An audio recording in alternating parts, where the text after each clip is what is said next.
आव्हानं तसं म्हणायला गेलं तर खूप आहे ना, आव्हान तसं म्हणायला तर काहीच नाही. खूप आहे असं म्हणायला तर सत्ता आणि संपत्ती ह्या दोन गोष्टीचा भारतीय जनता पार्टी अतिरेकी वापर या महाराष्ट्रात या देशात करते. ठिकठिकाणी जसं बा केजरीवाल सारख्या एका मुख्यमंत्र्याला यांनी अटक केलेली आहे. हे सत्तेचा गैरवापरच आहे ना. ठीक आहे ना, तुम्ही काय फार धुतलेले आहे का भारतीय जनता पार्टी? तुमचे 6,000 कोटीचे रोखे तुमच्या खात्यात एका फुकट आले का? कोणाला तरी ब्लॅकमेलिंग करून आले, कोणाला तरी ईडीचा धाक दाखवून, कोणाला तरी सीबीआयचा धाक दाखवून, कोणाला तरी इन्कम टॅक्सचा दाखवून दिलेला आहे. आणि अशा पद्धतीने खरं तर समोर गोष्टी केल्या पाहिजे, पण भारतीय जनता पार्टी तसं करत नाही. अडून मग याला ब्लॅकमेलिंग करणं, याच्या कायमशिळात बंदूक लावणं, त्याच्या कायमशिळात बंदूक लावणं, या पद्धतीनं काम करते. मला वाटतं हे एक आव्हान आहे.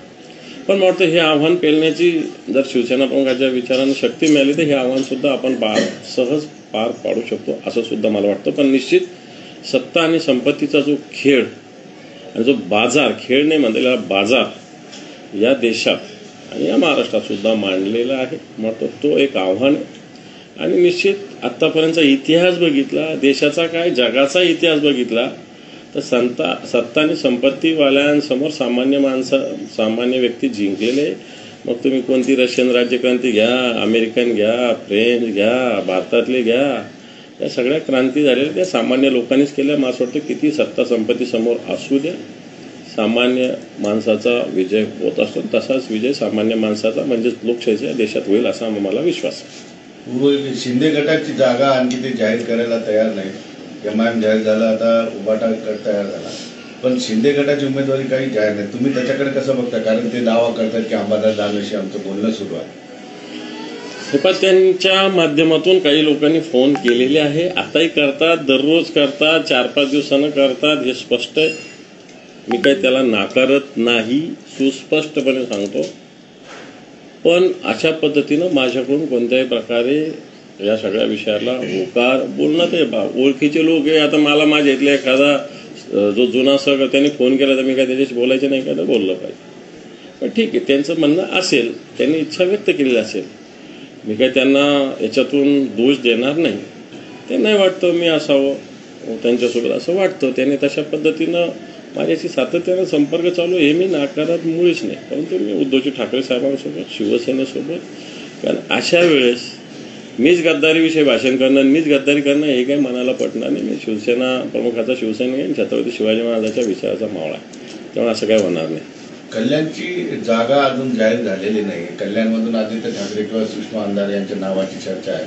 श्रीकांत शिंदे ऑलरेडी त्या ठिकाणी उमेदवार असणार. कल्याणचं का जाहीर होऊ शकणार? 20 मेला इलेक्शन आहे. फॉर्म भरायचं मला वाटतं 8-10 एप्रिल, त्याच्यामुळे फार लांब आहे. होईल उमेदवारी जाहीर. त्याला काय उमेदवार का शिवसेनेकडे नाही, शिवसेने एक नाही 5 उमेदवार आहे इच्छुक. त्यामुळं कुठली उमेदवारी काही रणनीतीचा भाग असतो. कारण अजून माझ्या माहितीप्रमाणे भारतीय जनता पार्टी ठाण्याच्या जागेसाठी आग्रही आहे आणि जर ठाण्याची नाही मिळाली तर कल्याणच्या जागेसाठी आग्रही आहे. म्हणून आम्ही सुद्धा बघतोय त्यांचं काय होतं आणि काय नाही. श्रीकांत शिंदे 2 टर्म खासदार त्या ठिकाणी आहे. यंदा तिथं उमेदवार दिला जाईल का चांगला? तुम्ही म्हणता किती उमेदवार इच्छुक आहेत? हे पण बेस शिवसेनेचं काम आहे. तिथं शिवसेना संघटनात्मक ढाचा शिवसेनेचा असतो. तो कल्याण मतदारसंघात सुद्धा जसाच्या तसा आहे. सत्ता आणि संपत्तीच्या बळावर याला काही जण नष्ट करण्याचा प्रयत्न करतात, पण असं होणार नाही. आणि त्या मतदारसंघात प्रचंड प्रमाणात प्रतिक्रिया होणार. कोणी समजत असेल मी कोट्यवधी खर्च केले, मी असा आहे, मी तसा आहे, हे सगळ्या झूड गोष्टी असतात. एक सामान्य माणूस सुद्धा त्या ठिकाणी निवडणूक जिंकेल, सामान्य शिवसैनिक सुद्धा, असं मला वाटतं.